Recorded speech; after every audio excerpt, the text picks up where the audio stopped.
있게 된 것 같습니다. 이 사무엘하 2장 12절부터 32절의 단락을 나누면 저를 옆에 그 매일 성경에 나와 있는 것을 보고 많이 참작을 했습니다. 12절부터 17절까지 보니까 무정한 그 군사령관들이 12명의 그 청년들을 뽑아서 이렇게 전쟁을 싸움을 일으키는 그런 것을 보았습니다.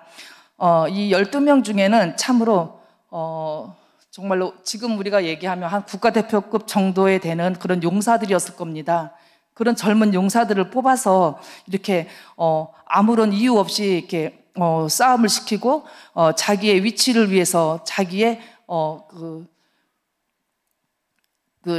군사령관들의 자기의 입장들을 위해서 이 청년들을 이렇게 진짜 무정하게 싸움을 일으키는 것을 보았습니다.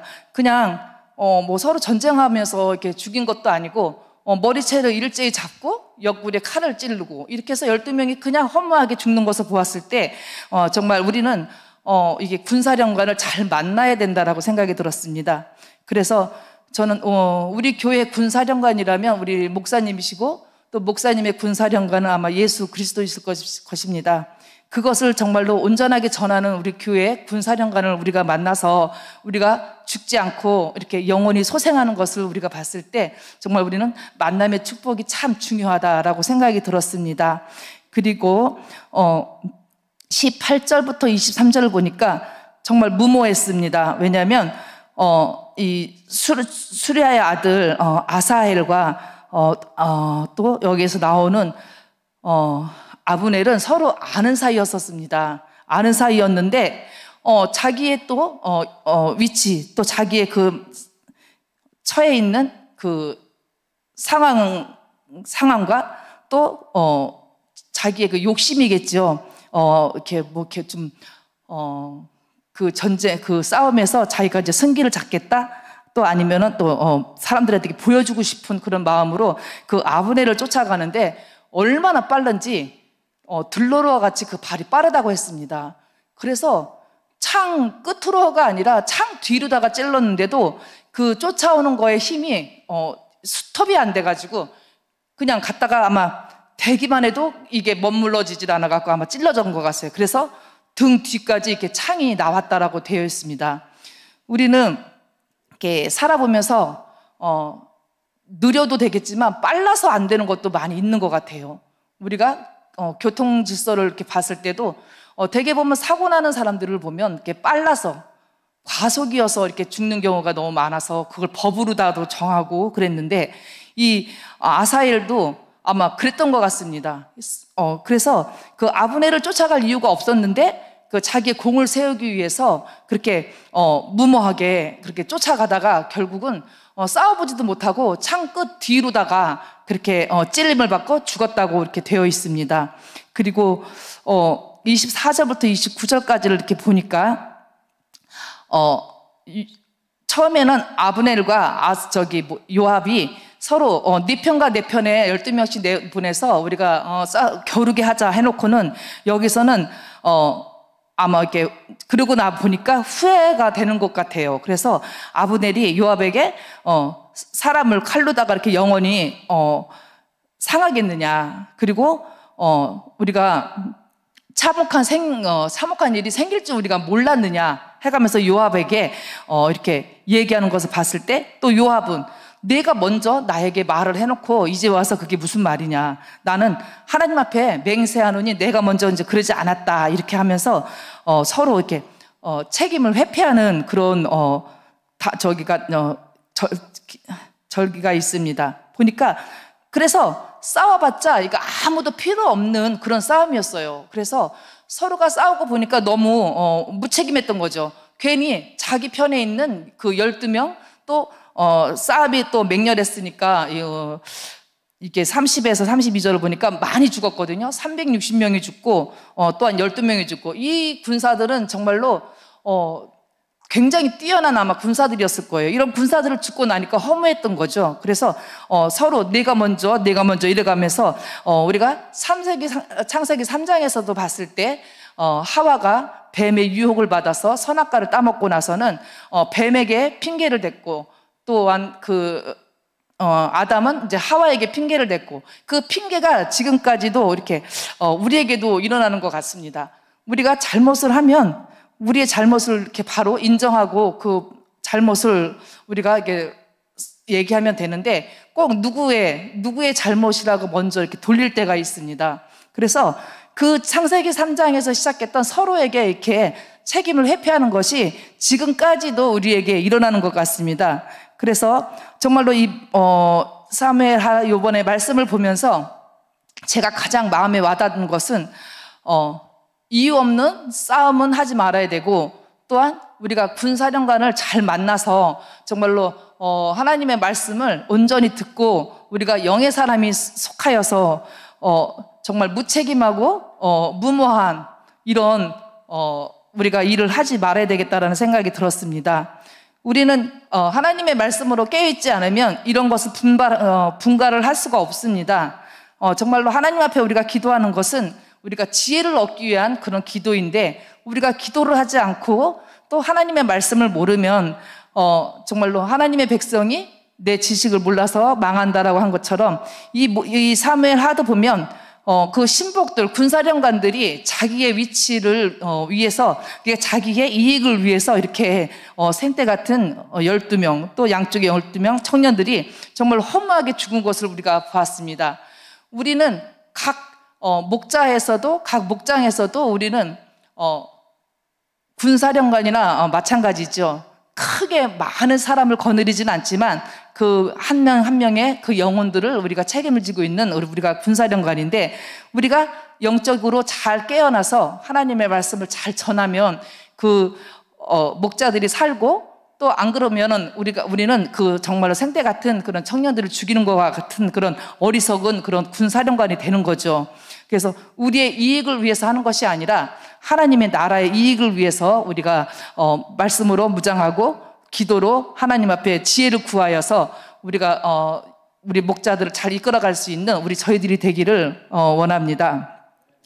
저는 이번에 이렇게 말씀을 준비하면서 또 제가 은혜 받은 또 아니면 제가 응답받은 저의 가정의 얘기를 조금 해보려고 합니다. 저는 언니를 위해서 많은 기도를 했었습니다. 그리고 제가 가지고 있는 언니 정말로 그 불신자 그리고 정말로 세상만 아는 그런 언니였는데 제가 요번에 이 문제를 통해서 그 가정에 하나님의 복음이 들어갔습니다. 저는 친정 식구들의 구원을 위해서 기도하고 있었어요. 언제쯤일까는 모르지만 하나님께서 언젠가는 기도의 응답을 주실 거라는 믿음으로 계속 기도를 했었습니다. 그런데 올 7월 중순 초순쯤에 서산에 살고 있는 언니가 전화가 왔어요.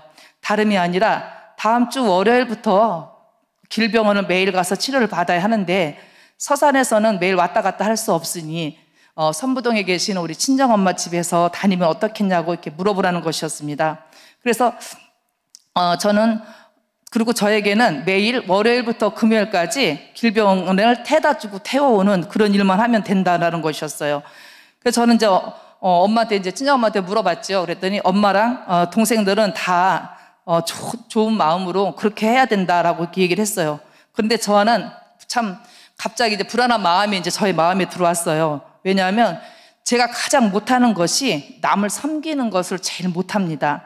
왜냐하면 제가 어릴 적부터 제가 혼자 살아왔고 14살 때부터 이렇게 타지에 나가서 제가 살아보니까 나는 이 정도도 견딜 수 있는데 뭐 내가 굳이 이래가면서 나 혼자 살 수 있는 그런 것을 많이 이게 생각하다 보고 지금까지 이렇게 살다 보니까 그게 저의 영적인 문제가 돼버렸어요. 그래서 언니를 어떻게 내가 해야 될까라고 이제 계속 기도를 하는데 저희가 가지고 있는 그 마음으로는 언니를 할 수가 없었어요. 그래서 저는 하나님한테 이제 기도를 했어요. 하나님 아버지, 저에게 시험을 주시려거든 견딜 수 있는 시험을 주세요. 그리고 아니면 피할 길도 우리 하나님께서 주세요라고 간절히 기도를 했어요. 왜냐하면 이때 또 제가 잘못하면 제가 예수 믿는 거를 알고 제가 교회 다니는 걸 알기 때문에 일반인 사랑보다 아마 더한 사랑을 원할 수 있다라고 생각이 들었기 때문에 그래서 제가 이번에 서운하게 한다면 아마 다시는 안 볼 그런 인연이 끊어질 수 있는 그런 마음도 있겠다라고 생각이 들었어요. 그래서 또한 나의 생각을 억지로 한다면 또 내가 얼마나 힘이 들까 이런 생각도 해봤어요. 그래서 또한 이제 가족 구원을 위해서 우리가 열심히 기도를 했었는데 이번 기회가 혹시 그 기회가 아닐까 싶어서 열심히 섬기기로 이제 생각을 했어요. 그런데 월요일이 되었습니다. 언니를 만나는 순간 하나님께서 저의 기도를 들으셨구나 하는 생각이 들어서 감사합니다라고 안도의 기도가 나왔습니다. 사실 언니가 아픈 것이 아니라 형부가 갑상선 암이었는데 수술은 끝나고 항암 치료를 위해서 온 것이라고 하셨습니다. 언니가 아니고 형부가 아파서가 아니라 뒷바라지를 제가 직접 하지 않고 저는 차량 운행만 하는 것이라 무리가 없었습니다. 작은 신음에도 응답하신 하나님 너무 감사했습니다. 또한 저의 올케인 곽정혜 권사도 제가 하는 일을 힘껏 도왔습니다. 제가 조금 피곤한 느낌이 들면 새벽기도는 제가 갔다 올게요. 또 오늘은 또 제가 길병원을 제가 태워다주고 태우고 이렇게 할게요 하면서 많이 저에게 힘을 주었습니다.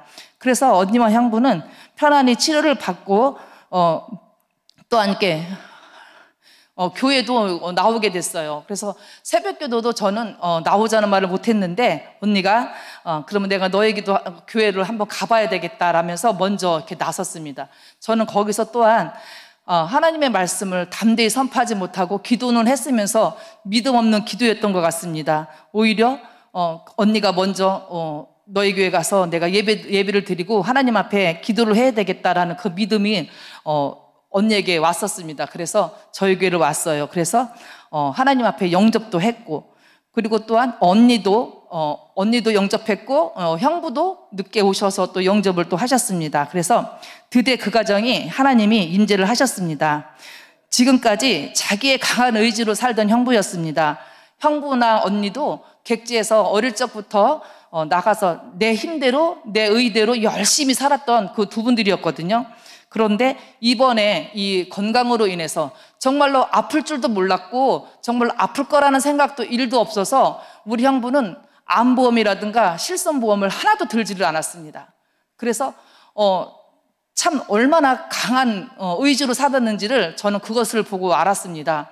그래서 어찌하여서 그렇게 인간은 한낮에 풀 것과 같다고 했는데 어찌 형부는 지금까지 그런 거 하나 예비를 해놓지 않았냐고 얘기를 했을 때 나는 그럴 줄 몰랐다. 나는 아플 줄 몰랐다. 이래가면서 그 지난 날을 회상하시면서 다시는 내가 내 의로 이제 살 수도 없겠지만 하나님을 의지해서 살아야 되겠다라고 결심을 하면서 지금 교회를 언니는 한 3주째 지금 나가고 있는데 형부는 아직 그 항암 치료로 인해서 많이 힘들어 하십니다. 그래서 아직 교회는 못 가고 아마 이제 언니가 교회 갔다 와서 해주는 얘기를 듣고 그리고 이제 마음에 하나님이 이제 계시니까 그 하나님의 계신 것을 믿고 다 자기 건강을 위해서 지금 기도하고 있는 것 같습니다. 그래서 그 가정에 이제 하나님이 인재를 하셨으니까 하나님의 밝은 빛이 그 안에 들어갔으니까 그 가정에 지금까지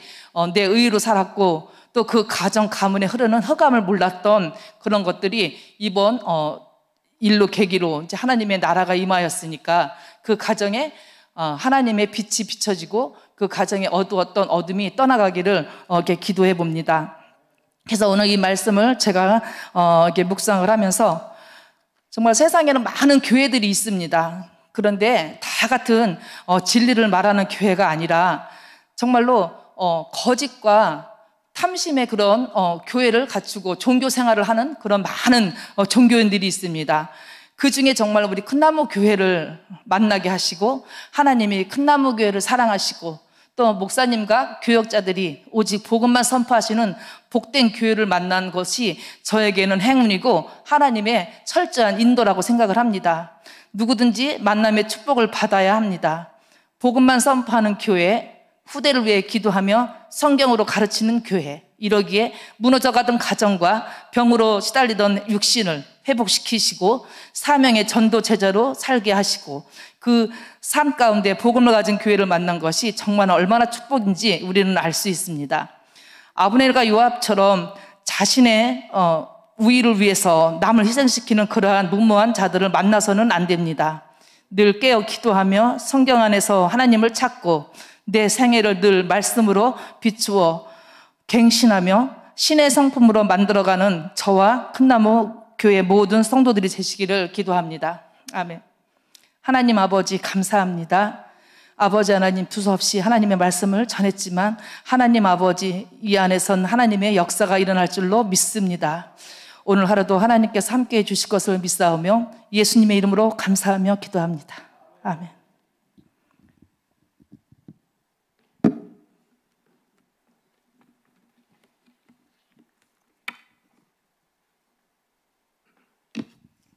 예, 감사합니다. 전반적으로 그 화요일마다 이제 우리 평신도 분들을 몇 년 전부터 이렇게 세워왔는데 갈수록 해가 갈수록 담대해지고 말씀을 복음을 잘 폭넓게 깨달아지는 것들을 보게 되면서 감사드립니다. 제가 청년 때 결혼 전에 청년 때 증평에 있었는데 그때 만났던 교회들이 그 CCC에서 빠져나와가지고 그 일반 성도들이 모임을 갖던 그런 어떤 공동체, 약간 교회보다 뭐 형제단 같은 거, 거기 뭐 교사도 있고 뭐 청주 교대 이렇게 평신도들이에요. 근데 이제 그 길을 저희가 이제 결혼하기 전에 어떻게 만났는데 저를 초대를 했어요. 목사님 이제 목사님 강도사님 말씀을 전해달라고. 근데 갔더니 집이었는데 서로 동그랗게 앉아가지고 다 말을 하는 거예요. 설교를, 자기 얘기를 나누는 거예요. 20, 30명이. 저도 이제 이렇게 하는 게 아니라 동그랗게 앉아서 저도 이제 강도사를 하는 거예요. 그때 제가 받은 기억이 뭐냐면, 와, 평신도들이 대단하다. 어떻게 저렇게 다 말씀을 할까. 이 된 거예요. 그걸 보고, 와, 진정한 교회는 모든 성도들이 목사님만 말하는 게 아니라 모든 성도가 복음을 깨닫고 그 복음을 다 나눌 수 있는, 그들이 목회자가 아니더라도 교사에서 놀라운 일인 거예요. 이런 것들을 제가 보는 거죠. 또 가만히 들어보니까 여자는 교사인데 남자는 일반 노동자야. 남자가 고등학교밖에 안 나가지고. 근데 내가 참 의아하게 생각했어요. 복음이 참 이대하다. 대학 나오고 짱짱 나간 교사가 청주에 있는 청주에 무슨 그 교사래요. 근데 그 결혼한 거야. 일반 고등학교 하시라고 해서 복음이 참 이대하다. 내가 그래서 충격을 받았다는 거야. 결혼식 때도 왔는데 제가 이 꿈을 꾸는 게 뭐냐면 앞으로 목회를 근데 그 약간 잘못된 건 뭐냐면 목사님 없어가지고 그게 학사는 안 되고 그렇게 되는 또 약점도 있어요. 좋은 점만 받으면 되는데 제가 꿈을 꾸는 게 우리 큰나무교회는 앞으로 우리 성도들이 다 말씀을 전하고 복음을 전해서 서로 나눴으면 좋겠다. 그게 제 꿈이에요. 우리 평신도들은 굉장히 이대하거든요. 공부도 잘했어요. 처음부터 다 봉오리만 돼 있는 거야. 그건 안 되는 거예요. 우리가 능력을 키워서 성도들을 최고의 행복자로 만들어주고 말씀을 다 전해서 그들의 능력을 극대화시켜서 현장을 하려는 것은 마귀가 가장 무서워하는 거지. 할렐루야. 오늘 우리 권사님 하나님께서 많은 은혜를 주셔가지고 복음을 잘 전하고 또 그 마인드로 또 주변 분들 가족을 구원하니까 감사하고 놀라운 일이 많아요. 할렐루야. 또 따님이 사이가 또 스리랑카인가 거기 가 계시고 선교사로 가 계시고 선교사 일을 하죠. 자, 우리 한번 합심해서 우리 권사님을 위해서 또 우리 가정을 위해서 한번 기도하고 또 우리 이나웅의 신승우 아들 또 우리 딸을 위해서 한번 박이연 우리 박지연 우리 함께 한번 그 가족을 위해서 또 우리 곽정혜 또 모두 결혼시켜야겠죠. 자기 동생하고 또 우리 합심해서 한번 동성으로 기도하고 제가 예물에서 기도하겠습니다.